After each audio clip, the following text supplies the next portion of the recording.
Assalamualaikum warahmatullahi wabarakatuh. Sebenarnya perkenalkan mesin ambil penada dengan Broken ada skor 025. Jadi di sini saya akan mereview artikel untuk memenuhi tugas praktikum metode kuantitatif 2.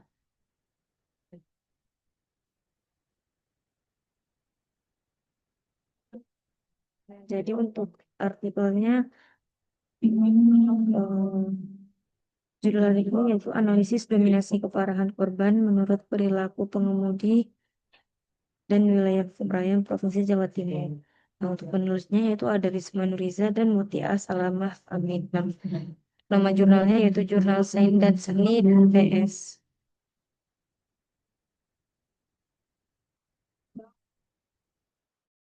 Sebenarnya, jadi yang melatar belakang jurnal tersebut yaitu adalah kecelakaan lalu lintas di Jawa Timur yang menjadi salah satu ter- menjadi satu yang tertinggi di Indonesia, yang mana dengan rata-rata lebih dari 23.000 kejadian per tahunnya. Nah, mayoritas penyebab kecelakaannya itu adalah faktor mengemudi yang mana 97%.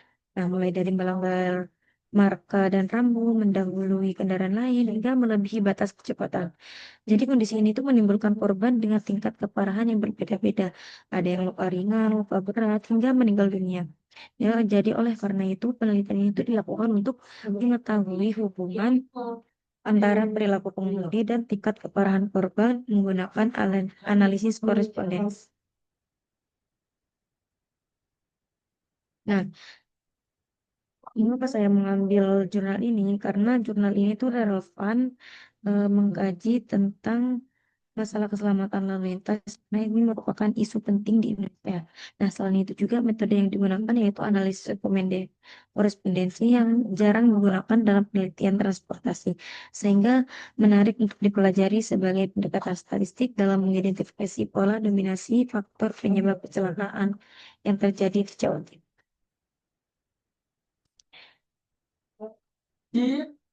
Nah, untuk selanjutnya, metode penelitiannya yaitu menggunakan data sekunder dari Polda Jawa Timur di tahun 2020. Nah, untuk tahapan analisisnya itu meliputi yang pertama, yaitu mendeskripsikan data kecelakaan, yang kedua yaitu melakukan uji independensi dengan Chi-square, dan yang ketiga yaitu melakukan analisis korespondensi melalui redukasi dimensi, perhitungan kontribusi profil baris dan kolom, serta visualisasi dengan plot. Nah, di sini merupakan tabel kontingensinya yang mana perilaku pemudi ini saya jadikan 1, 2, 3, yang mana yang pertama itu merupakan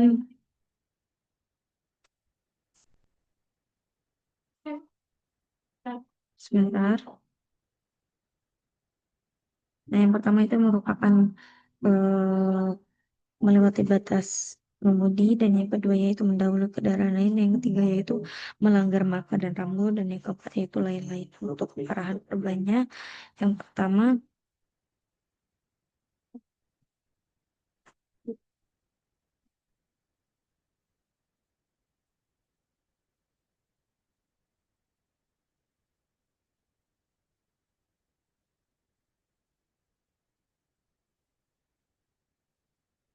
yang mana itu ada mengalami luka ringan, yang nomor satu di tingkat keparahan korban, yang nomor satu itu luka ringan, yang kedua itu luka berat, dan yang ketiga itu meninggal dunia.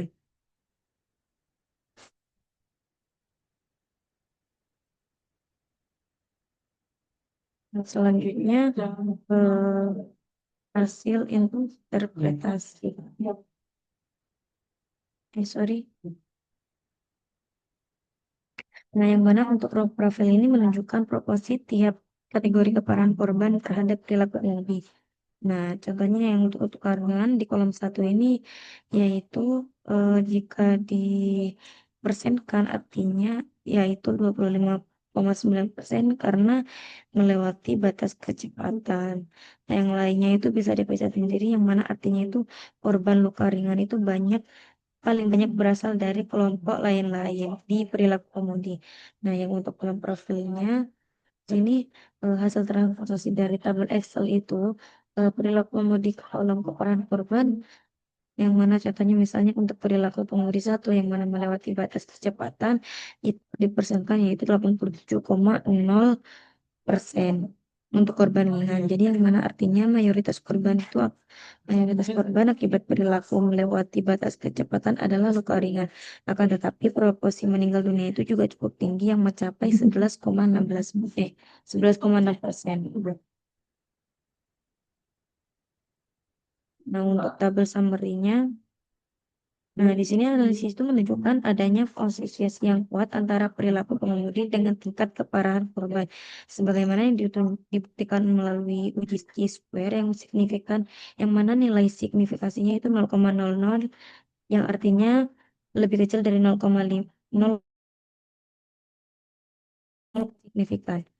Nah, dan di dalam dimensi pertama ini mampu menjelaskan bahwa hampir seluruh hubungan itu eh, menjelaskan 99,4% sehingga menjadi fokus utama dalam interpretasi.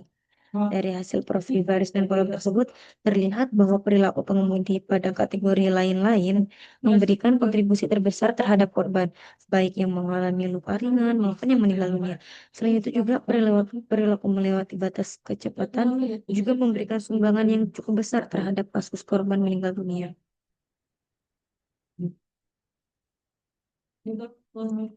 Nah, di sini ada hasil overview raw points yang mana kita fokus ke di antara 4 dimensi itu yang paling besar di over point inersianya yaitu di nomor 3 yaitu 0,963 dan untuk dimensi 2 yaitu yang mana artinya yang di nomor 3 ini eh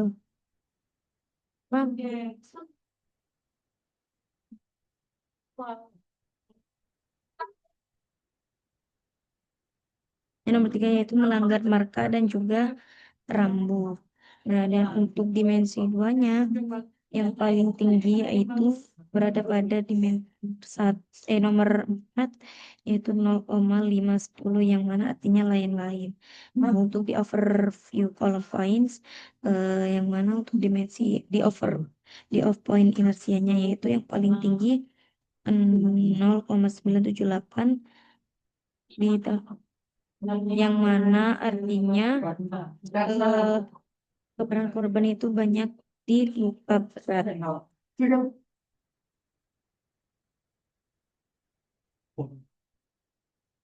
Nah, di sini merupakan dua diagram yang mana yang di samping kiri ini merupakan diagram hasil uji statistik menggunakan SPSS dan yang di sebelah kanan yaitu diagram dari jurnal tersebut. Yang mana keduanya itu sama-sama menunjukkan hasil analisis korespondensi tentang ada hubungan antara perilaku pengemudi. Dimensi 1 itu menjelaskan hampir seluruh variasi. Namun bedanya tabel itu menyebutkan angka detail kontribusi di tiap kategorinya. Sedangkan di blur itu memperlihatkan hubungan secara visual sehingga lebih mudah dipahami. Nah, di sini dapat dilihat kalau eh, bentuk dan tata letaknya itu hampir sama dengan yang ada di jurnal.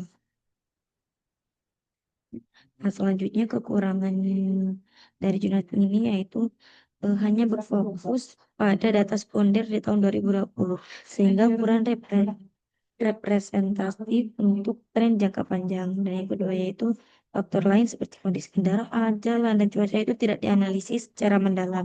Dan yang ketiga yaitu variabel perilaku pengemudi itu masih terlalu umum. Misalnya di kategori lain-lain itu masih bersifat terlalu luas. Nah, untuk kelebihannya di sini tuh menggunakan metode statistik yang tepat, yaitu analisis korespondensi untuk data kategori. Nah, yang kedua yaitu memberikan gambar detail per wilayahnya, sehingga hasilnya aplikatif bagi kepolisian. Dan yang ketiga yaitu menghubungkan perilaku pengemudi dengan tingkat keparahan korban dan bukan hanya jumlah kecelakaannya. Nah, jadi pelajaran yang dapat diambil dari eh, jurnal ini yaitu perilaku pengemudi itu memiliki pengaruh kuat terhadap tingkat keparahan korban kecelakaan ini. Dan yang kedua itu distribusi korban itu berbeda di tiap raya sehingga diperlukan kebijakan lalu lintas yang spesifik sesuai karakteristik wilayah. Nah, juga analisis statistik multivariat ini seperti korespondensi itu dapat menjadi alat penting untuk memahami pola kecelakaan dan untuk sarannya yaitu kalau dilakukan penelitian dengan data multi tahun agar lebih representatif dan kemudian variabel penyebab kecelakaan itu dapat diperinci agar kategori tidak terlalu umum dan disarankan juga adanya integrasi faktor non pengemudi seperti jalan, kendaraan untuk mendapatkan gambaran yang lebih luas, yang lebih komprehensif.